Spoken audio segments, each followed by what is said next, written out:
Hair फॉलने अगदी वैतागून गेली आहे, केसामध्ये कोंडा पण झालाय, केस रफ पण झालेले आहेत, केसांमधली सगळी शाईन निघून गेली आहे, केसामध्ये खूप जास्त इचिंग पण होत आहे। मग काय करायचं, मार्केटमध्ये जायचं आणि एक हेअर मास्क विकत आणायचा आणि केसांवरती अप्लाय करायचा।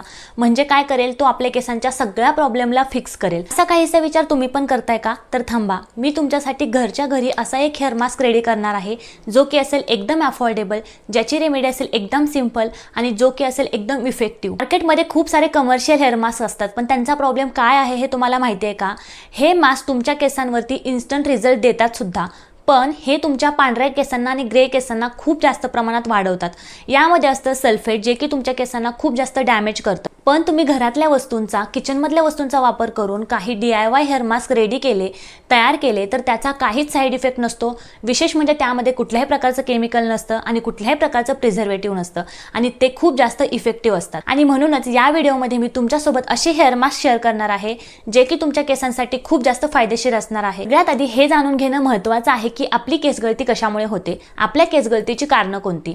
तर आपल्या शरीरामध्ये जर हार्मोन्समध्ये अचानक चेंजेस झाले किंवा आपल्या शरीरामध्ये लोहाची कमतरता असेल, आपल्या आहारामध्ये प्रोटीन बायोटीनची कमतरता असेल, अपुऱ्या झोपेमुळे किंवा टेन्शन असेल, स्ट्रेस असेल, डिप्रेशन असेल, वातावरणातील बदल असतील किंवा आपल्याला PCOS असेल, PCOD असेल किंवा थायरॉइड असेल, अशा प्रकारचा जर त्रास आपल्याला असेल, या सगळ्या कारणामुळे आपली केसगळती होत असते। त्यामुळे सगळ्यात आधी हे जाणून घ्या की तुमची केसगळती कशामुळे होते आणि मगच तुमच्या केसांवरती अशा प्रकारच्या होम रेमेडीज तुम्ही ट्राय। जर तुमचे केस खूप जास्त गळत असतील तर टेन्शन अजिबात घेऊ नका, कारण मी तुमच्यासाठी घेऊन आलेले आहे असे घरगुती उपाय, ज्या उपायाने एका वापरामध्ये तुमची केसगळती कमी होण्यासाठी आणि तुमच्या केसांवरती एक सुंदर शाईन येण्यासाठी खूप जास्त मदत होणार आहे। या हेअर पॅकमुळे तुमचे केस हे डॅमेज झालेले असतील तर रिपेअर होण्यासाठी मदत होईल आणि तुमच्या केसांवरती एक सुंदर चमक येण्यासाठी तुम्हाला नक्कीच मदत होणार आहे। तर ते हेअर मास्क कोणते आहेत हे आपण। Number 1, protein mask. आता हा मास्क बनवण्यासाठी आपल्याला लागणार आहे अंड, म्हणजे अंड्याचा पांढरा भाग। अंड्याच्या पांढऱ्या भागामध्ये असतं खूप साऱ्या प्रमाणात प्रोटीन, कॅराटीन, जे की आपल्या केसांसाठी खूप जास्त फायदेशीर असतं। बरोबर अंड्यामध्ये असतात न्यूट्रिएंट्स, व्हिटॅमिन A, E आणि बायोटीन, जे की आपल्या केसांसाठी खूप जास्त फायदेशीर असतात। तुम्ही फक्त अंड्याचा पांढरा भाग घेऊन जर केसांवरती लावला तर तुम्हाला दुसरं कंडिशनर केसांवरती अप्लाय करायची अजिबात गरज लागणार नाही। एवढं इफेक्टिव्ह हे अंड असतं आणि हे इफेक्टिव्ह अंड आपण या होम रेमेडीमध्ये यूज करणार आहोत। अशा या इफेक्टिव्ह अंड्याबरोबर आपण अजून इफेक्टिव्ह इन्ग्रेडियंट या होम रेमेडीमध्ये यूज करणार आहोत, या हेअर पॅकमध्ये यूज करणार आहोत आणि त्यामुळे एक नेक्स्ट लेवलचा हेअर पॅक रेडी होणार आहे। आपला दुसरा जो इन्ग्रेडियंट आहे तो आहे दही। आता दह्यामध्ये असतं लॅक्टिक ऍसिड, जे की आपल्या केसांसाठी खूप जास्त फायदेशीर असतं। आपल्या केसांचा स्काल्प क्लीन करण्याचं काम दही करतं। तुम्हाला माहितच असेल आपल्या केसांमध्ये डर्ट जमा होत असते, जर्म्स जमा होत असतात, त्यामुळे आपल्या केसांचे पोसे क्लॉग होतात आणि त्यामुळे काय होतं, आपल्या केसांची वाढ ही खुंटते, म्हणजे आपले केस वाढत नाहीत। पण जर तुम्ही दही तुमच्या केसांवरती अप्लाय केलं तर तुमच्या केसांचा जो स्काल्प आहे, तुमच्या केसांचे जे पोर्स आहेत ते क्लीन होण्यासाठी मदत होते आणि अपसुकच तुमचे केस वाढण्यासाठी सुद्धा मदत होते। त्यामध्ये असतं लॅक्टिक ऍसिड, त्यामुळे आपल्या केसांमध्ये जर डॅन्ड्रफ झालेला असेल तर तो दूर होण्यासाठी खूप। हा प्रोटीन मास्क कसा बनवायचा हे बघूया। त्यासाठी आपल्याला 2 अंडी लागणार आहेत। बऱ्याच लोकांना समजत नाही की अंड्याचा पांढरा भाग नेमका कसा काढायचा। त्यासाठी काय करायचं आहे, अंड्याला फोर्कच्या सहाय्याने छान होल पाडायचा आहे आणि त्यामधून पांढरा भाग इझिली खाली येईल आणि येलो भाग अंड्यामध्येच राहील। अशा प्रकारे तुम्ही अंड्याचा पांढरा भाग काढू शकता। आता अंड्याचा पांढरा भाग काढून घेतल्यानंतर त्यामध्ये आपल्याला 1 कप एवढं दही टाकायचं आहे आणि हे छान मिक्स करायचं आहे। एकदम कॅराटीन जसं आपण पार्लरमध्ये करतो तशा प्रकारची क्रीम रेडी होईल। क्रीम आहे ती तुमच्या केसांच्या रूट पासून टिप पर्यंत छान अप्लाय करून घ्यायची आहे। पूर्ण स्काल्प वरती, पूर्ण केसांच्या लेंथ वरती छान ही क्रीम अप्लाय करून घ्यायची आहे आणि अर्धा ते 1 तास तुमच्या केसांवरती ती तशीच राहू द्यायची आहे आणि त्यानंतर तुम्ही शॅम्पूने केस वॉश करायचे आहेत। हा मास्क अप्लाय केल्यानंतर तुम्हाला तुमच्या केसांमधले पहिल्याच वॉशमध्ये खूप सुंदर रिझल्ट मिळणार आहे। तुमचे केस सिल्की झालेले, स्मूथ झालेले, शायनी झालेले तुम्हाला नक्कीच जाणवतील आणि तुम्हाला पार्लरमध्ये जाऊन कुठल्याही प्रकारचे हेअर स्पा करण्याची अजिबात गरज लागणार नाही किंवा कुठलीही कॅराटीन, स्मूथनिंग किंवा स्ट्रेटनिंग ट्रीटमेंट घ्यायची अजिबात गरज लागणार नाही। एवढे सिल्की, स्मूथ आणि शायनी तुमचे केस घरच्या घरी अगदी एकाच वॉशमध्ये होणार आहेत। या मास्कच्या रेग्युलर यूजमुळे तुमच्या केसातील फ्रिंजेस पूर्णपणे कमी येईल। तुमचे केस जर डॅमेज झालेले असतील ते पूर्णपणे रिपेअर होण्यासाठी मदत होईल आणि तुमच्या केसांवरती एक सुंदर चमक येण्यासाठी तुम्हाला नक्कीच मदत होईल। हा मास्क तुम्ही आठवड्यातून 2दा किंवा 1दा नक्कीच यूज करू शकता। नंबर 2, आवळा हेअर मास्क.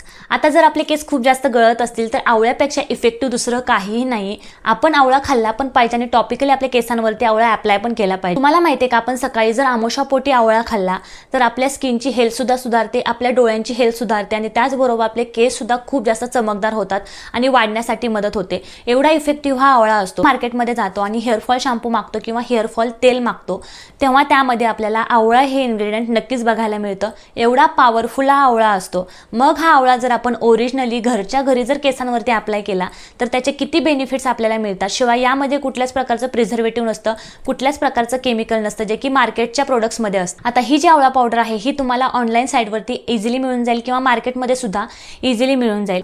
तर हा मास्क कसा बनवायचा हे आपण बघूया. त्यासाठी आपल्याला 3 ते 4 चमचे एवढी आवळा पावडर लागणार आहे आणि त्यामध्ये आपल्याला 1 कप एवढं दही टाकायचं आहे आणि 2 ते 3 चमचे आपण ऑलिव्ह ऑइल त्यामध्ये टाकणार आहोत. हे छान मिक्स करायचं आहे. आता तुम्ही म्हणाल यामध्ये ऑलिव्ह ऑइल का टाकायचं? आपण या हेअर मास्कमध्ये पावडर यूज केलेला आहे आणि त्यामुळे आपल्या केसांना एक्स्ट्रा मॉइश्चरायझिंगची गरज असते. त्यासाठी आपण त्यामध्ये छान असं ऑलिव्ह ऑइल टाकणार आहोत. आवळा पावडर, दही आणि ऑलिव्ह ऑइल हे तिन्ही इन्ग्रेडियंट छान मिक्स करायचे आहे आणि एक स्मूथ पेस्ट बनवायची आहे. ही पेस्ट तुमच्या रूटपासून टिपपर्यंत छान केसांवरती अप्लाय करून घ्यायची आहे आणि अर्धा ते 1 तास केसांवरती तशीच राहू द्यायची आहे. अर्धा ते 1 तासानंतर छान शॅम्पूने केस वॉश करायचे आहेत.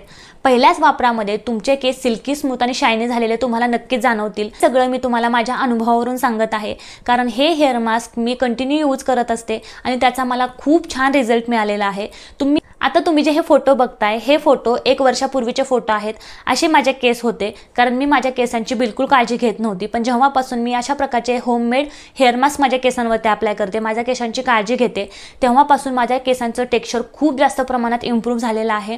माझ्या केसांवरती चमकसुद्धा आलेली आहे आणि माझे केस वाढायला सुद्धा लागलेले आहेत. हा हेअर मास्क मी तुमच्यासोबत शेअर करत आहे. प्लीज हा हेअर मास्क एकदा घरी ट्राय करून बघा आणि कंटिन्यू वापरा. तुमचे केस तुम्हाला नक्की चेंज झालेले दिसतील. तुम्ही हा हेअर मास्क तुमच्या केसांवरती अप्लाय कराल तेव्हा तुमच्या केसांना कुठल्याही प्रकारचं केराटिन, स्मूथनिंग किंवा स्ट्रेटनिंग ट्रीटमेंट घ्यायची अजिबात गरज लागणार नाही. एवढे सुंदर आणि मॅनेजेबल तुमचे केस होतात. आता मी तुमच्यासोबत जे हेअर मास्क शेअर केलेले आहेत ते तुम्ही आठवड्यातून 2दा किंवा 1दा नक्कीच वापरू शकता आणि अगदी लहान मुलांपासून ते मोठ्यांपर्यंत कुणीही हा हेअर मास्क नक्कीच यूज करू शकतं, कारण यामध्ये कुठल्याही प्रकारचं केमिकल नाही किंवा प्रिझर्वेटिव्ह नाही किंवा याचे कुठलेही साईड इफेक्ट होत नाहीत. त्यामुळे लहान मुलांपासून ते मोठ्यांपर्यंत कुणीही हा हेअर मास्क नक्कीच यूज करू शकता. हे झालं हेअर मास्क विषयी. या हेअर मास्कचे तुम्हाला 100% छान रिझल्ट मिळणारच आहेत. पण केसांची काळजी घेताना आपण काही बेसिक मिस्टेक करतो, खूप छोट्या चुका करतो, त्यामुळे सुद्धा आपले केस हे डॅमेज होतात किंवा तुटतात किंवा आपले केस वाढत नाहीत. तर त्या कोणत्या चुका आहेत ज्या की आपण टाळल्या पाहिजेत हे आपण आता बघणार आहोत. नंबर 1, हेअर स्टायलिंग टूल्सचा खूप जास्त वापर करणं. आता जेव्हा एखादं लग्न असतं किंवा समारंभ असतो त्यासाठी आपण छान तयार होतो, त्यासाठी आपल्याला हेअरस्टाईल करायची असते. मग हेअरस्टाईल करायची म्हटलं की आपल्याला हेअर स्टायलिंग टूल्सचा वापर करावाच लागतो. पण हेअर स्टायलिंग टूल्सचा जरी तुम्ही वापर करत असाल तर त्याआधी तुम्ही हेअर प्रोटेक्टिंग स्प्रे तुमच्या केसांवरती नक्कीच अप्लाय करा. त्या व्यतिरिक्त जर तुम्ही रेग्युलर तुमच्या केसांना स्ट्रेटनरचा वापर करत असाल, हेअर कर्लरचा वापर करत असाल किंवा हेअर वाळवण्यासाठी, सुकवण्यासाठी ब्लो ड्रायरचा वापर करत असाल, प्लीज ते आत्ताच बंद करा. कारण काय होतं, अशा प्रकारच्या हीटिंग टूल्समध्ये प्रचंड प्रमाणात उष्णता असते आणि जेव्हा आपण ते आपल्या केसांवरती अप्लाय करतो तेव्हा आपल्या केसांवरती जो शायनी लेअर असतो, जे आपल्या केसांवरती चमक असते, ती पूर्णपणे या हीटिंग टूल्समध्ये निघून जाते आणि आपले केस पूर्णपणे डॅमेज दिसतात किंवा निस्ते दिसायला लागतात. त्यामुळे तुमच्या केसांवरती जेवढ्या कमी प्रमाणात तुम्ही हेअर स्टायलिंग टूल्सचा वापर कराल तेवढा कमी करा. केसांना हेअर ऑइलिंग न करणं. आता ही चूक बरेच जण करतात. तेलाचा वास येतोय किंवा तेल लावायला आवडत नाही म्हणून बरेच जण तेल लावायचा कंटाळा करतात. पण ही चूक अजिबात करू नका. मी सुद्धा ही चूक केलेली आहे, त्यामुळे माझ्या केसांची अशी अवस्था झाली होती. त्यामुळे केसांना हेअर ऑइलिंग हे केलंच पाहिजे, कारण आपल्या केसांना जास्त नरिशिंगची गरज असते, जास्त हायड्रेटिंगची गरज असते आणि जेव्हा आपण आपल्या केसांना तेल लावतो तेव्हा आपल्या केसांना छान हायड्रेशन मिळतं आणि छान आपले केस मॉइश्चराइज होतात. त्यामुळे आठवड्यातून 2दा तरी तुमच्या केसांना छान तेल अप्लाय करायचं आहे आणि तेल केसांवरती अप्लाय करताना ते कोमट करूनच केसांवरती लावायचं आहे आणि छान सर्क्युलर मोशनमध्ये केसांना मसाज करायचा आहे. यामुळे तुमचे केस हे डॅमेज होणार नाहीत, तुमच्या केसांवरती सुंदर शाईन येईल आणि तुमचे केस हे गळणार पण नाहीत. तर आजच्या व्हिडिओमध्ये मी तुमच्यासोबत जे हेअर मास्क शेअर केलेले आहेत ते फक्त तुम्ही ट्राय करा आणि या छोट्या छोट्या टिप्स तुम्ही लक्षात ठेवा. केस गळत असतील तर ते बंद होण्यासाठी मदत होईल, तुमचे केस डॅमेज झालेले असतील तर ते रिपेअर होण्यासाठी मदत होईल आणि तुमच्या केसामध्ये कोंड्याचा प्रॉब्लेम अजिबात होणार नाही. तर आजचा हा व्हिडिओ तुम्हाला कसा वाटला हे मला कमेंट करून नक्की सांगा. लाईक करा आणि सबस्क्राईब करायला अजिबात विसरू नका. अजून मी कोणत्या विषयावरती व्हिडिओ बनवावेत असं जर तुम्हाला वाटत असेल तेही मला कमेंटमध्ये नक्की सांगा. पुढच्या वेळी त्या विषयावरती व्हिडिओ मी नक्कीच घेऊन येईल. आजपुरतं एवढंच. पुढच्या व्हिडिओमध्ये भेटूया अजून एका नवीन विषयासह. तोपर्यंत थँक्यू.